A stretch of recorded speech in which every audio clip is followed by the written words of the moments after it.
sure nothing's burning on the engine behind us.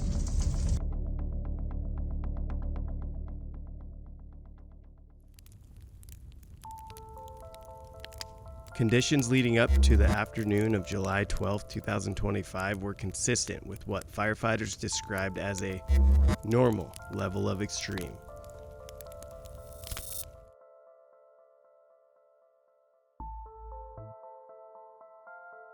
The La Salle mountain range is notorious for unpredictable winds and fire behavior.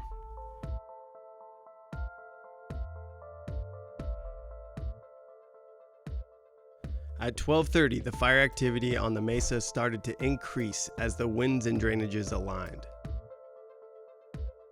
10 minutes later, the fire became established in the stand of Ponderosa Pines between Hangdog Creek and 2 Mile Creek, northeast of the Hangdog subdivision. Inflow winds were strong enough that ash and debris severely reduced visibility, while large amounts of debris and fuels were being sucked into the column.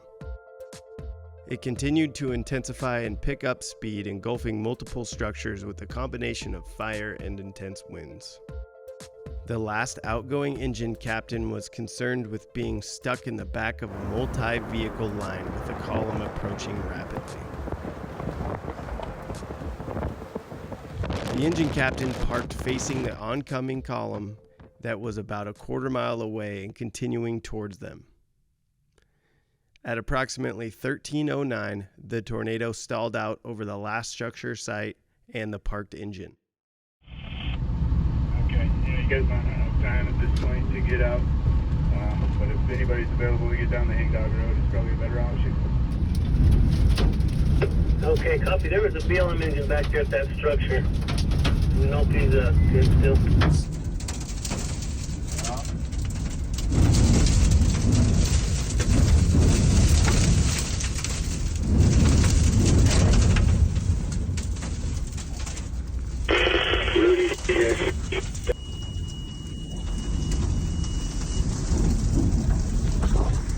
Way in the meantime.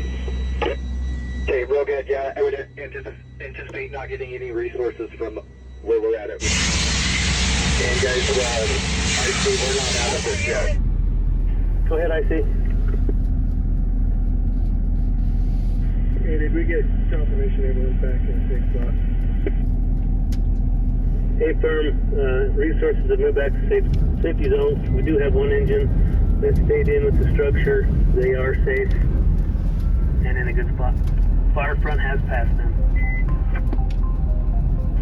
I copy. During the chaos of the event, it was assumed that the Type 2 crew made it back to the safety zone. In fact, only the crew boss and one of the assistants walked back to the safety zone to scout the access for the rest of the crew.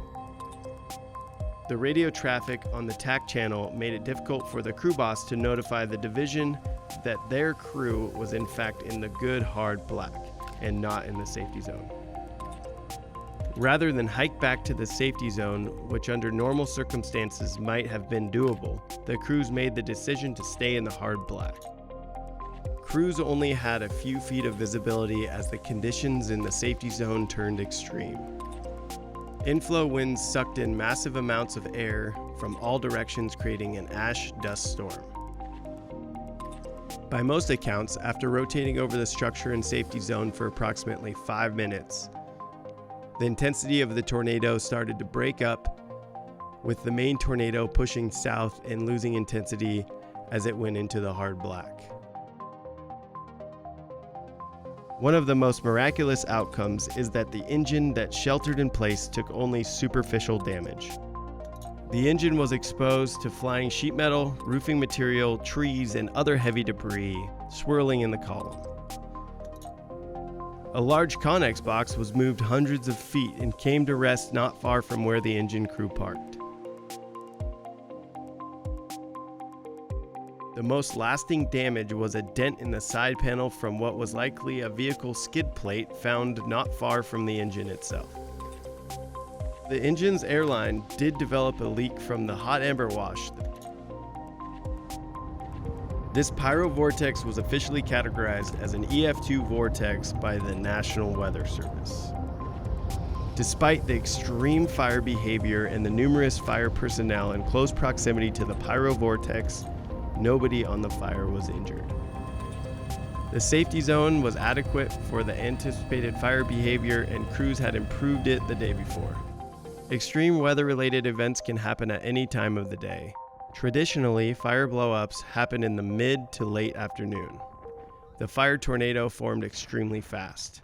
Around 12:30, the fire started showing signs of increased activity, and the tornado itself started to form around 12:47.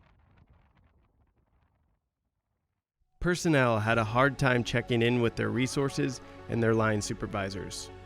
During Type 3 fires with multiple responding agencies, the ability to clone radios and use pre-existing frequencies is often a challenge, as local, state, and federal agencies often use different radios, and not everyone has the ability to manually program new frequencies. Multiple crews and overhead noted that the assigned tactical channel was overloaded with everyone trying to communicate at the same time. At the time of the tornado, Division Zulu made the decision to have all his resources switch over to TAC 2. The fire personnel on the line all recognized the severity of what they were seeing, and the fact no one was injured was a testament to good decision making. This event reinforced the need to continuously assess the fire activity, verify your resources are in a good location, and ensure everyone has a backup plan. Extreme fire-related weather events can happen at any time of the day, and that they happen very fast and sometimes with very unexpected results. In 2018, the car fire outside of Redding, California, spawned a fire tornado that resulted in an event with great damage and multiple casualties. While there is no exact way to predict a pyro-vortex, analysis of this event helps us better recognize early warning indicators, anticipate the potential for rare extreme fire behavior, and improve our tactical and strategic decision-making under rapidly evolving fire and weather conditions.